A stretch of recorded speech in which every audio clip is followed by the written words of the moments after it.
नमस्कार दोस्तों, स्वागत है आपका daily one topic by AK YouTube channel पर।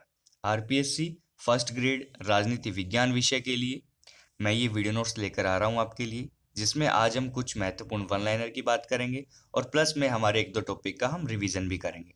तो चलिए दोस्तों शुरू करते हैं। तो देखिए, पहला इसमें है, राजनीति विज्ञान को सर्वोच्च विज्ञान या पूर्ण विज्ञान किसने माना? तो राजनीति विज्ञान को सर्वोच्च विज्ञान की संज्ञा किसने दी? अरस्तु ने। अरस्तु ने कहा कि राजनीति विज्ञान एक सर्वोच्च विज्ञान है। Next, politics who gets what when and how, ये किताब का नाम है। ये किताब किसने लिखी? तो ये किताब लिखी लॉसवेल ने। ठीक है, politics who gets what when and how.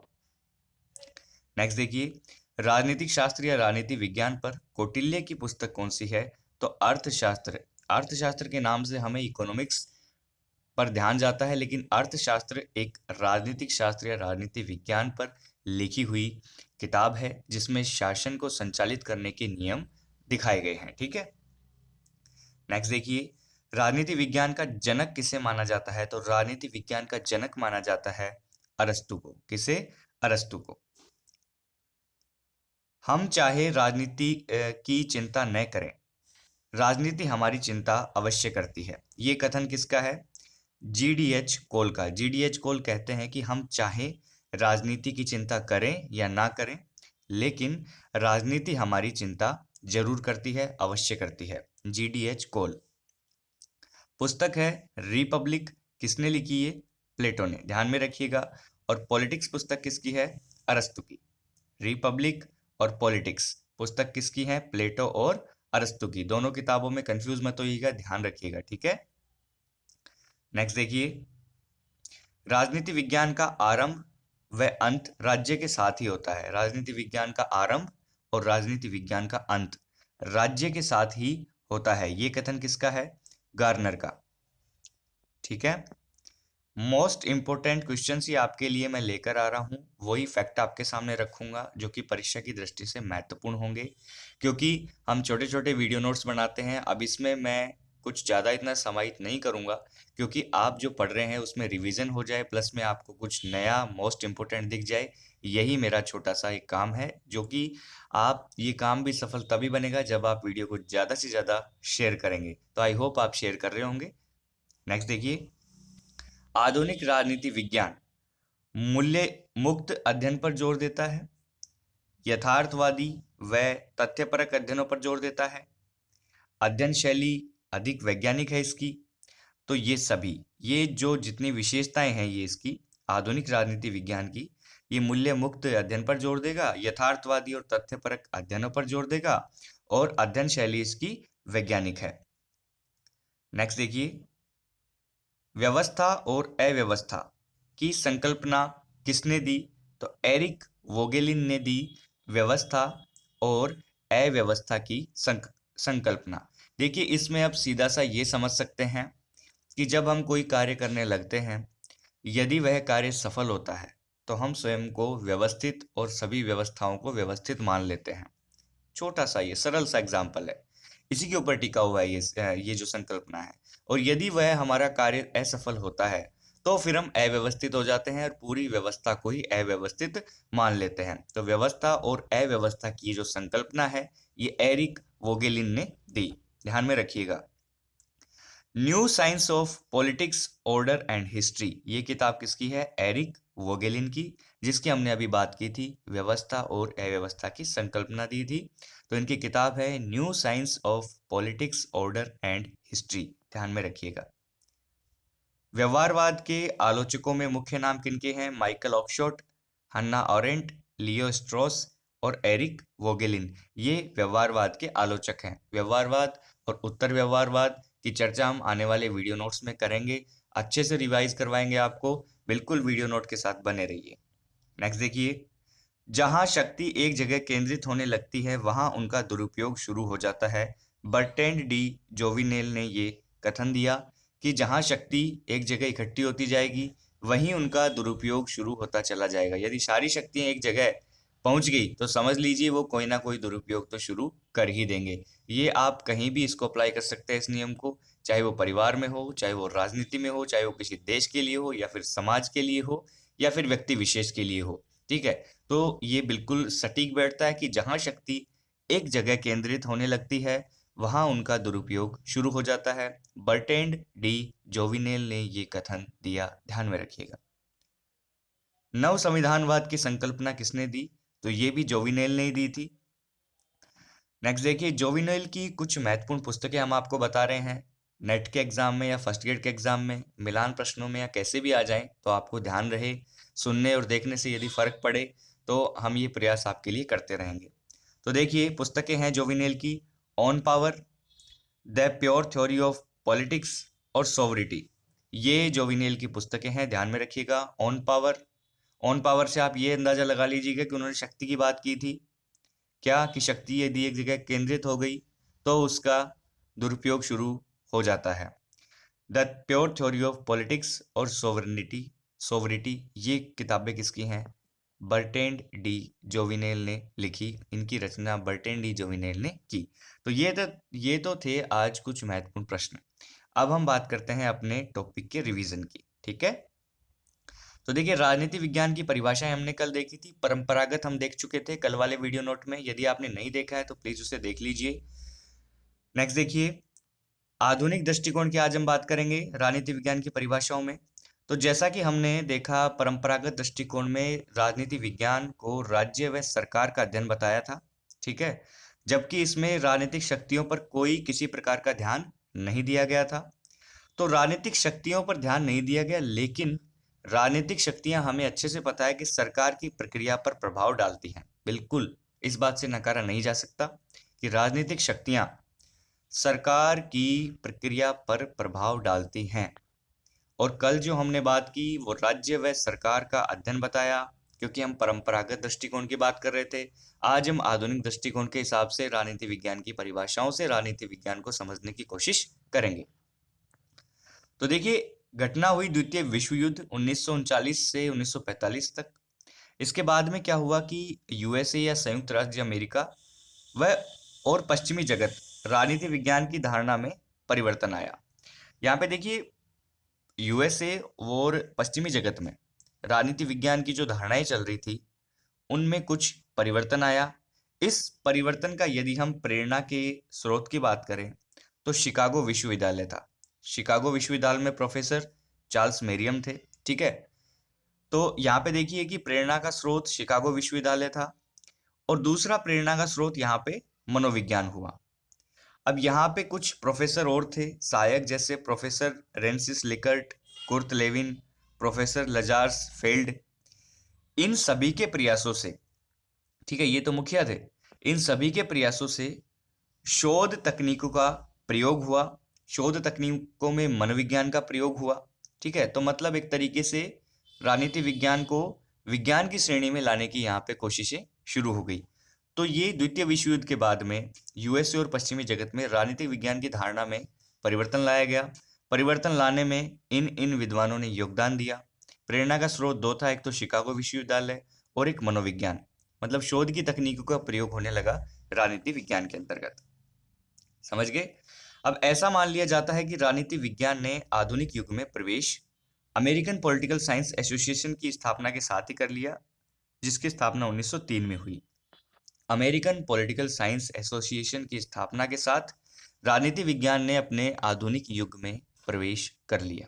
ठीक है, नेक्स्ट देखिए, द्वितीय विश्व युद्ध के बाद से आज तक का समय मुख्यतः हम दो भागों में इसको देख सकते हैं, जिस पर हम आने वाले वीडियो नोट में अच्छे से चर्चा करेंगे। व्यवहारवाद और उत्तर व्यवहारवाद। ठीक है, डेविड ईस्टन के हैं दोनों।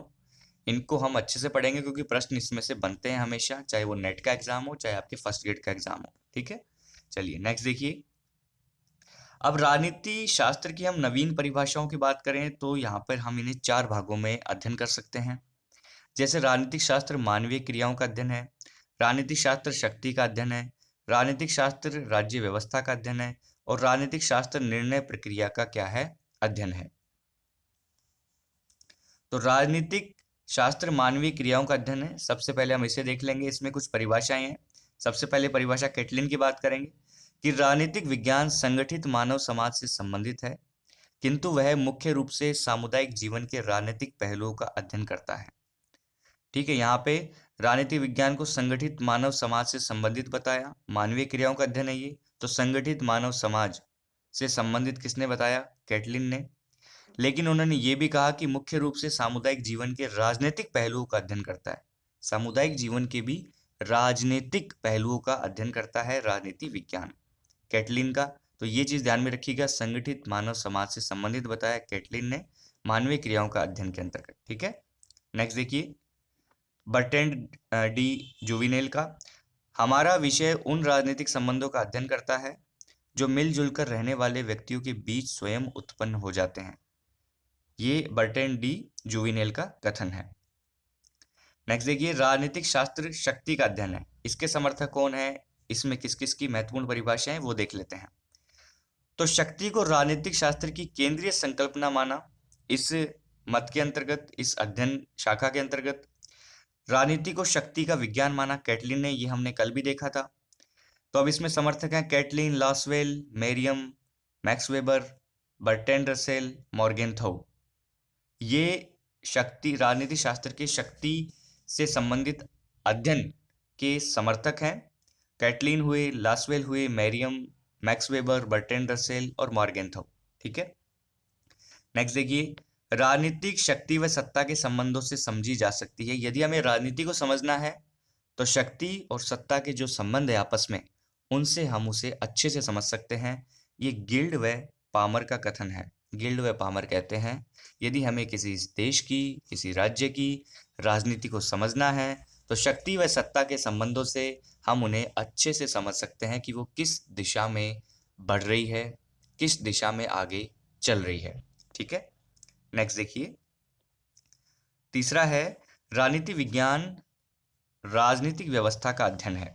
इसके हैं डेविड ईस्टन और आमंड। औपचारिक वैज्ञानिक अध्ययन के मूल में जाकर राजनीतिक यथार्थ का ज्ञान प्राप्ति की चेष्टा की जाती है इस अध्ययन शाखा के अंतर्गत। औपचारिक रूप से वैज्ञानिक अध्ययन के मूल में जाकर राजनीतिक यथार्थ का ज्ञान प्राप्ति की चेष्टा की जाती है। ये डेविड ईस्टन और आमंड यहाँ पे समर्थक हैं राजनीति विज्ञान के राजनीतिक व्यवस्था के अध्ययन के अंतर्गत। ये आधुनिक परिभाषाओं की बात कर रहे हैं हम। ठीक है, फोर्थ देखिए राजनीति विज्ञान निर्णय प्रक्रिया का अध्ययन है। राजनीति विज्ञान सरकार का अध्ययन है और सरकार का मुख्य कार्य निर्णय निर्माण करना होता है। ठीक है, तो निर्णय निर्माण का ये क्या हुआ? एक विज्ञान हुआ। तो मुख्य कार्य निर्णय निर्माण करना कहा, ये किसने कहा? हर्बर्ट साइमन ने। हर्बर्ट साइमन के अनुसार कि सरकार का मुख्य कार्य क्या है? निर्णय निर्माण। तो राजनीति विज्ञान निर्णय प्रक्रिया का क्या है? अध्ययन है। अब देखिए राजनीति विज्ञान को मूलतः एक नीति विज्ञान माना किसने? लॉसवेल ने। यहाँ पे ध्यान दीजिएगा कि राजनीति विज्ञान को लॉसवेल ने क्या माना? एक नीति विज्ञान। राजनीति विज्ञान को मूलतः एक नीति विज्ञान किसके द्वारा माना गया? तो लॉसवेल के द्वारा। ये हमें कैसे भी घुमा फिरा के पूछा जाए, हमें उसी प्रकार से तैयार करना है। ठीक है, और हाँ मैंने कल जो पढ़ाया था, कल जो मैंने आपको वीडियो नोट दी थी पहला भाग, उसकी मैंने PDF शेयर कर दी है टेलीग्राम पे। आप देख सकते हैं उसको मैंने उसमें कोई नाम नहीं लिखा था। अब आने वाली PDFs में मैं नाम एडिट कर दूंगा, तो उसमें मैं नाम नहीं लिख पाया था। या तो फिर मैसेज जो आएगा आपके पास में PDF का, उसके नीचे मैं एक साइन दे दूंगा कि ये किस चीज़ की PDF है। ठीक है, यदि आप राजनीति विज्ञान के स्टूडेंट हैं तो आप उसको डाउनलोड करके अपने उपयोग में ले सकते हैं। ये सुविधा आपके लिए हमेशा फ्री रहेगी। चलिए नेक्स्ट देखिए राजनीति विज्ञान की अब हम चलते चलते प्रकृति की भी बात कर लेते हैं। क्योंकि मैं ये टॉपिक्स आपको पढ़ा चुका, यहाँ पे मैं सिर्फ इनका एक नए तरीके से आपको रिवाइज करवा रहा हूँ। यदि आपने वो वीडियोस नहीं देखे हैं तो हो सकता है अब ये नई वीडियोस के साथ आप उनको कवर कर लेंगे। 75 वीडियोस पढ़े हैं लगभग। तो राजनीति विज्ञान की प्रकृति की बात करें तो राजनीतिक विज्ञान है, पहली बात तो ये समझिए। तो यहाँ पे कुछ विद्वान तो असहमत हो जाते हैं, कुछ सहमत हो जाते हैं। तो सबसे पहले देख लेते हैं कि राजनीति को विज्ञान के रूप में स्वीकार नहीं किया जिन्होंने, वो कौन कौन है? बकल महोदय हैं, काम्टे हैं, मैटलैंड है, एमोस है, बियर्ड और बर्क।